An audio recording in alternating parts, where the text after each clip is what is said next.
I'm Rachel Branch.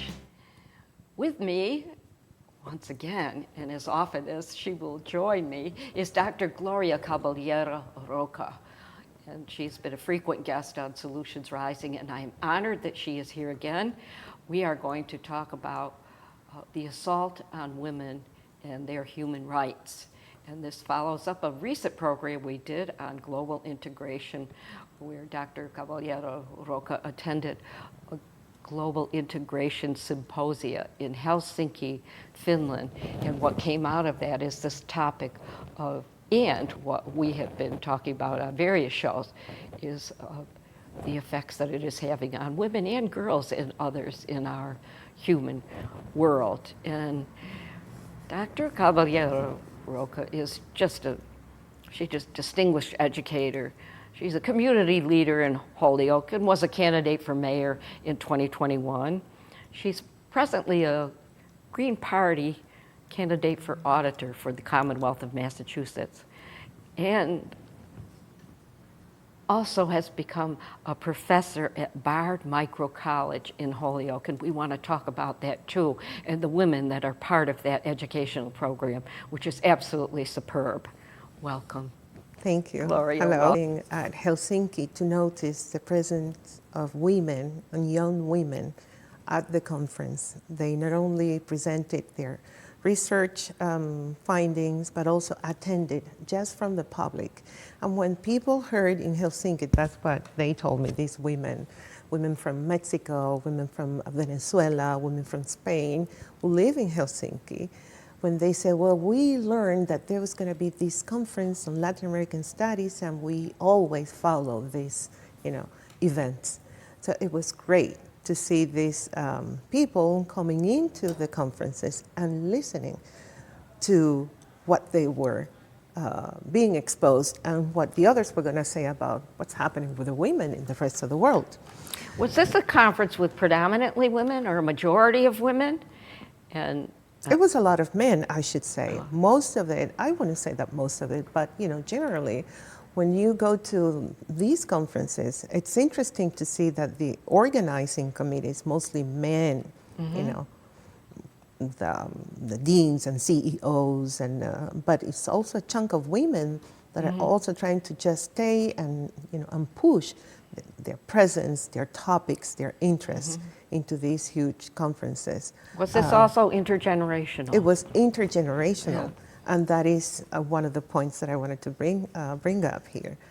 How important it was when we talk about integration and international solidarity to not just stay with this narrative of people, white men, in their 60s or 50s, or women in these positions, but also how important it is for us to integrate the youth, the young people, the young people who have a ton of ideas and from whom we should be learning a lot to just update the way we see the world and how we can collectively find a space of collaboration, cooperation, and growth, and healing, and learning, and spiritual. And at the end, it's a spiritual and political journey of what we're talking about when we talk about global integration. So these women that attended the conference, they made sure that they talked about topics that really impacted them on their daily basis. There was the problem of breastfeeding, the problem of access to food for women in different countries who are mothers, the topics of lack of resources and infrastructure for women to deliver their babies. It was also the problem of cultural ways of delivering, and how many indigenous people around the world are claiming for this is the way we want to deliver our children. We don't want a westernized, imposed ways in the medicine and the practices on our bodies, when we know better how we should carry the way, our bodies, and what to do and the way to do it.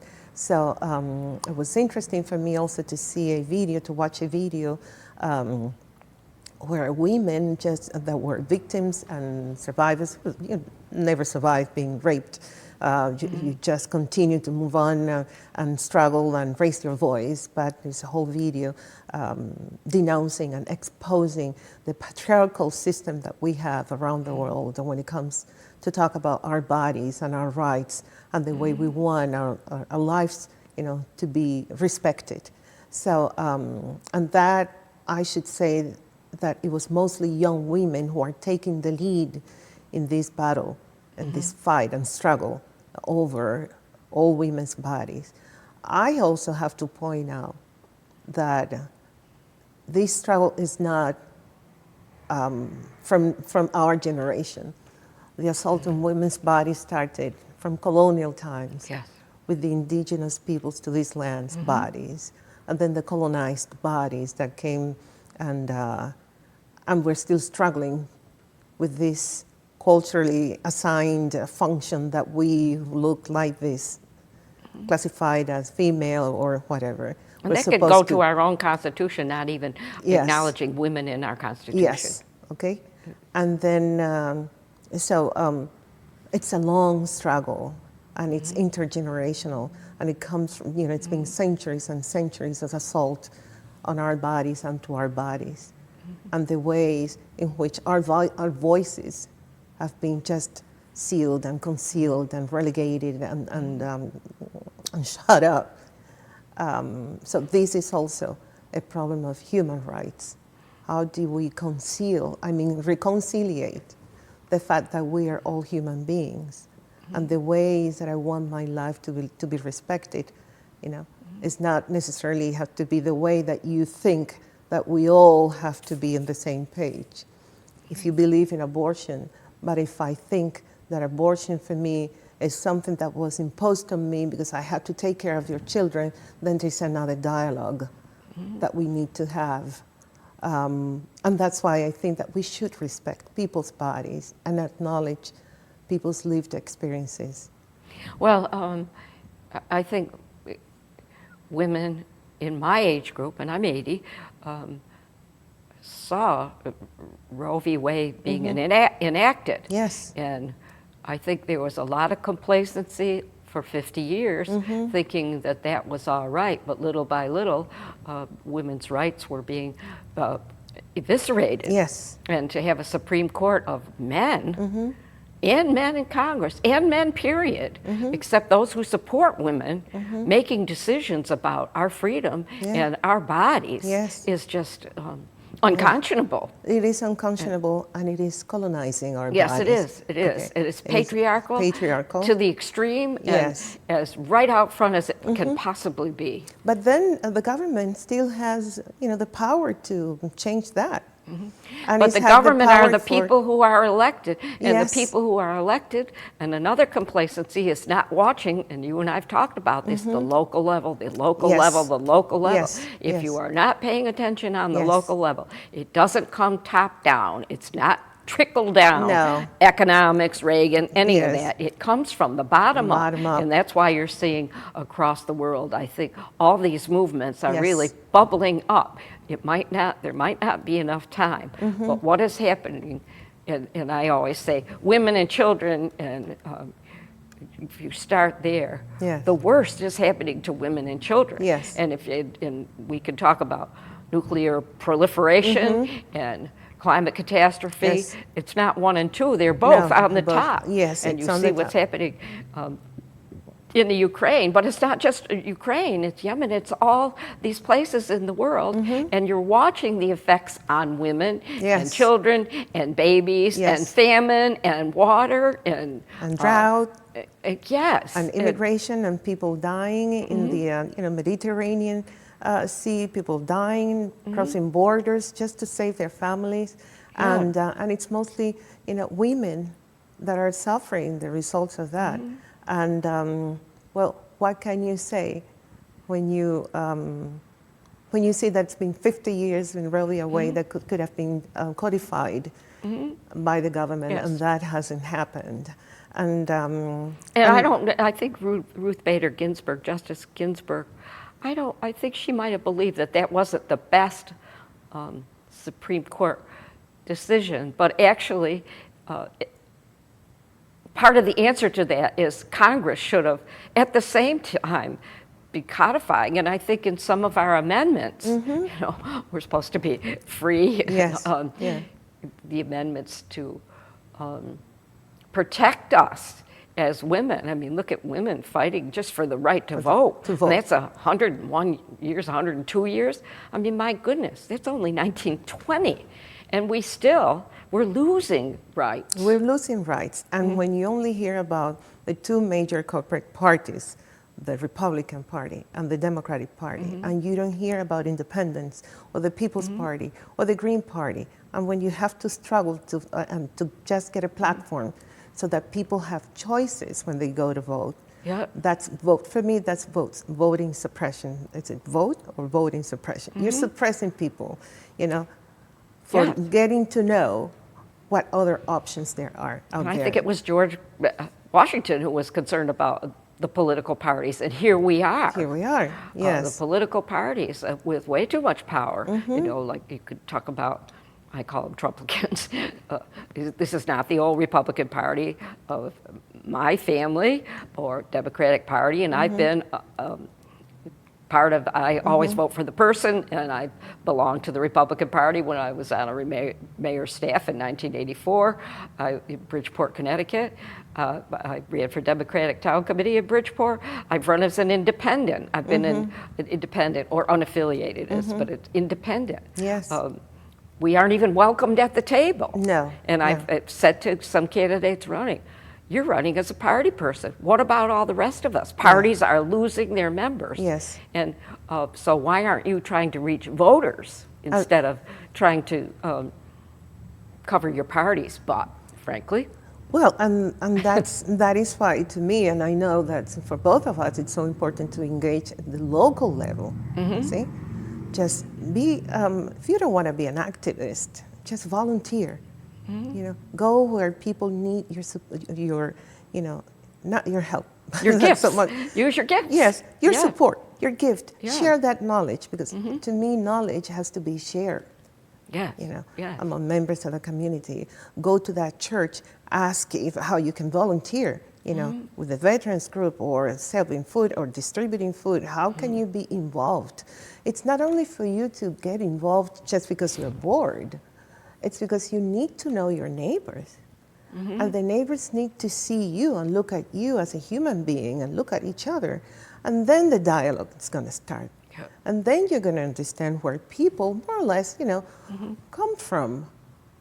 And then you understand that, hey, it hurts her here just the same way it hurts me here.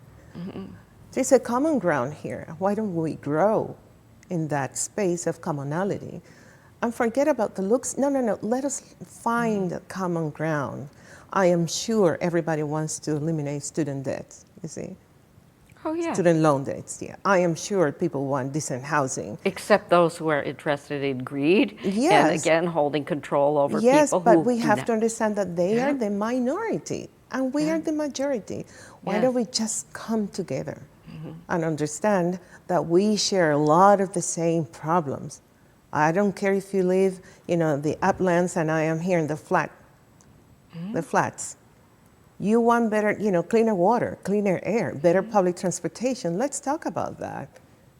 Is it hard for you to fill up your tank now of gas because and you are middle class and the depletion of the middle class is right in front of our eyes? And who's crying, this is a criminal act, and what are we doing with migrant workers? You know, and there's so much that why are schools, public schools in receivership? Why are we still trying to build a prison for women and girls in the state of Massachusetts being, you know, postponed? But these are $50 million instead of being invested in the communities. Where is the prevention? You know, right now, I mean, you're talking about east-west railroads, and you're talking about railroads coming up from, and I love trains, coming up from New York, but we haven't even got funds for, in this American Rescue Plan, funds for local transportation for people who are trying to work, who can't even afford the gas or maybe afford a car, Exactly. who needs the bus service, which is also a climate saver. Yes. But, you know, even in Williamstown, which is right next to North Adams, they already have water restrictions. Yes. What does that tell you? And who suffers the most this, if not women, mothers, you know, young women, single parents? They suffer that. And who has the privilege, you know, in the middle of the pandemic to just work from home? Not many of us women. Many of us have to go and flip hamburgers and go to childcare, you know, take care of someone else's children. I flipped hamburgers during, Yes. I used to do that Of during course. employment battles and I didn't we have a go job. out I flipped hamburgers. Yes, And and you know we what- clean houses, and this is us. I And then remember you have to be, if you're a nurse, you have to go there and forget about your problems. It's just that care environment in which we women have been trapped. I remember years ago, you know, women's rights groups saying, I don't wash windows. Well, you do whatever. I've cleaned toilets. You do whatever you have to do. No job is undignified. And one of the things I said in front of City Council doing a takeoff on Tip O'Neill's All Politics is Local. All local politics is global, and all global politics is local. What you do here in your hometown affects someplace across the world. And if you're paying attention and reading or listening to what is happening, in the deserts in Africa, the children and the women walking to get water miles and miles, or trying to get out. I heard about a woman with 4 or 5 children. One of them died along the way. I mean, these are real human beings, real women, real little children who can't even get the basics, water and food. Yeah, Rachel, it's happening here in our country. Yeah. Oh yes, it has been for all our history. But let's talk about the unhoused people. You know, or people who live in shelter. I have a student who had to wait for a year. She was told, if you want shelter, you have to be, you know, unhoused. You must have been unhoused for a year. With my children. Where you're supposed to go. Where? Yes. So talk about people with mental health issues, you know, and problems and substance use disorder, and there's so much that needs to be done. Why don't we invest, starting the local, taking care of our people? Yet my own personal story, who would ever believe, coming from the family that I have come from, that I would wind up impoverished and in subsidized housing? Yes. I mean, I just can't believe that. Yes. Like maybe many women in my age group work their whole lives. I mean, what happened, and here's part of this patriarchal system. You're discriminated against in the workplace. You're paid so little. Why aren't you saving? You're not saving because you can't save, because you need to survive. So there goes, you know, you can't build up your Social Security. So when you get to that place to retire, where are the benefits from your lifetime of work? And for those who are not able to work, where are the systems that are supposed to help those, the least of us, the least of us who really need assistance? I mean, I can't, once again, you and I have done this before. This is the United States of America. Nobody should be hungry. And I think nobody should be unhoused. And we have enough to take care of the rest of the world. But we are so invested in militarization, colonialism, and greed, and war profiteering and warmongering. I mean, it just seems no end to the money we have for weapons. And when you have almost, you know, 1,000 military bases around the world, we're talking about imperialism. Okay, the United States is not only 50 states, you know, with Puerto Rico as an associate state.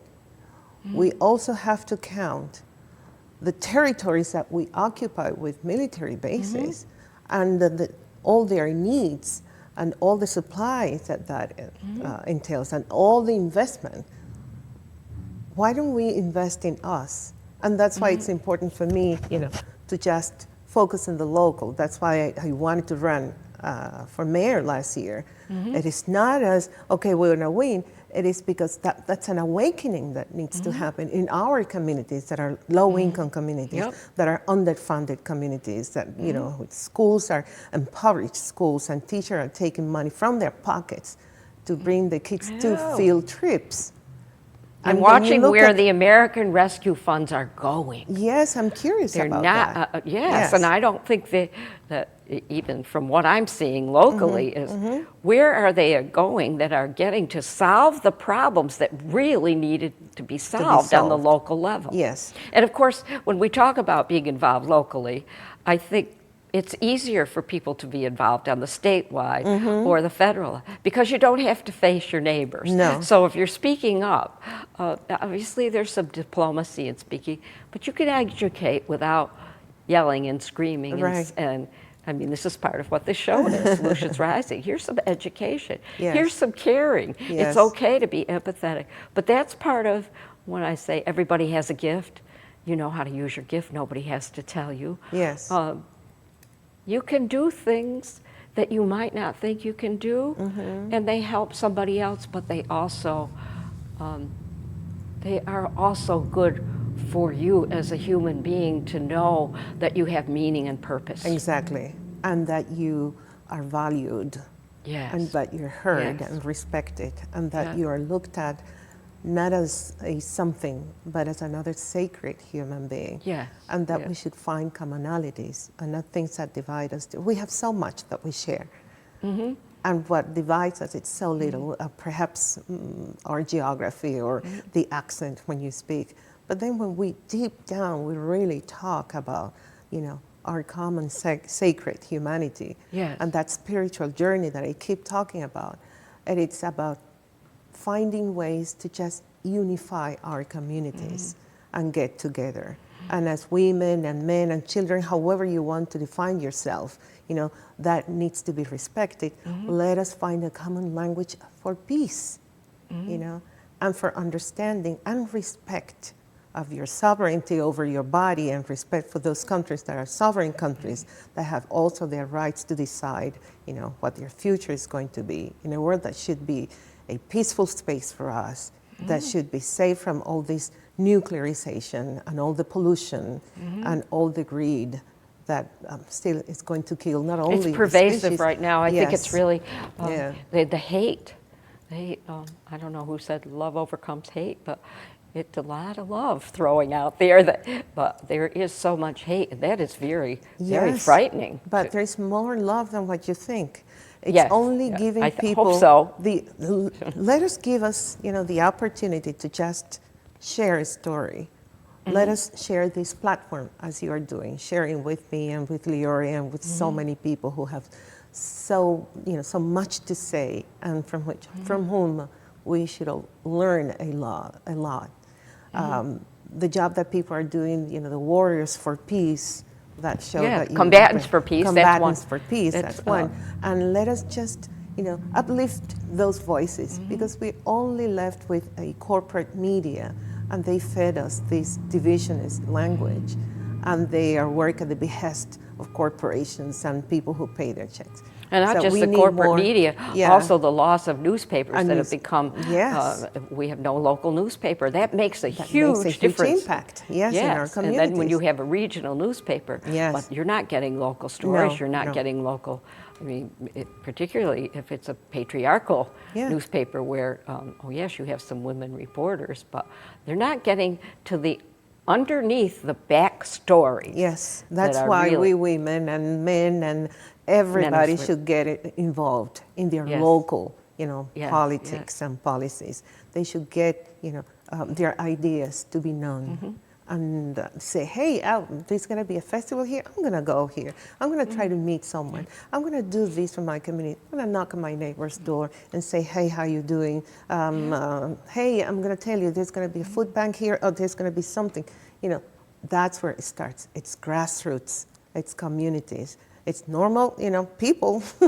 Sharing Everyday and people. community, everyday people. You don't have to be a politician, or you don't have to be. You don't want to be a have politician. breathe I always say public servant. We a have to fight for the public servant. Yes, and we've lost the the radar on that. Yeah. They are supposed to be public servants, Yes. and they should know that we are going to claim and reclaim and want to fight for our rights to vote, so that we say this is who's going to represent our interests, and it's the people's interests. It's everybody's. The Commonwealth, it's the United States, but it have to be people. Well, you know, also fighting what's going on to suppress the vote.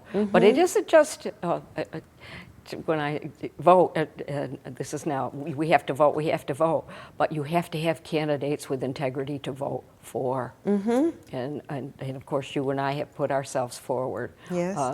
And everybody that can should put themselves forward. I'm very concerned about, I think we have bought elections. Well, you cannot be elected unless you have money, and that's just Citizens United. That has to be thrown out, and laws that are against the people. The people, yes. So that's why the voting system has to be reformed, you know? Yep. And that's why people need to go out and say, hey, I want to include this and this in the ballot. You know, why don't we do it as a community? At least City Hall, go talk to the City Council. We want to see these on the ballot. And here you are now, a candidate with the Green Party that is fighting just to even get on the ballot. Get on the ballot. And you need so many signatures, it makes it so impossible to become acknowledged, so people and on the ballot, so people can vote for a candidate. Yes. And we've got just a quick minute. You must talk about Bard Micro College in Holyoke. Bard Micro College in Holyoke. It's. I think we need to do a whole show on a whole this. show on them. You know, and invite the program director and ward and the care center program director and Tichenor. Those human beings are doing wonderful work. It's a wonderful job for women in the region, not only for Holyoke. It's all the women and young women in the region who want to pursue a college degree. They have free tuition, free material. They provide it with lunch, daycare for their children, childcare for their children. And it's a very supportive, welcoming, warm space. We will do a program on this. And of course, here we are again. You and I start talking, we could go on for hours. For hours, you know that, Miss Rachel. I love you dearly, and I am just so incredibly grateful that we have met, and how blessed it has been to have you come into my life and agree to be a guest on Solutions Rising. And if each one of us picked up one problem and solved it, imagine the incredible view we would all have of Solutions Rising. Thank you very much, Dr. Gloria Caballero Roca, and Dave Fabiano, the Executive Director, and the Director of Solutions Rising, Nicole Brown. I am so grateful and blessed that all of you are part of my life, and we are able to present Solutions Rising to you. Thank you.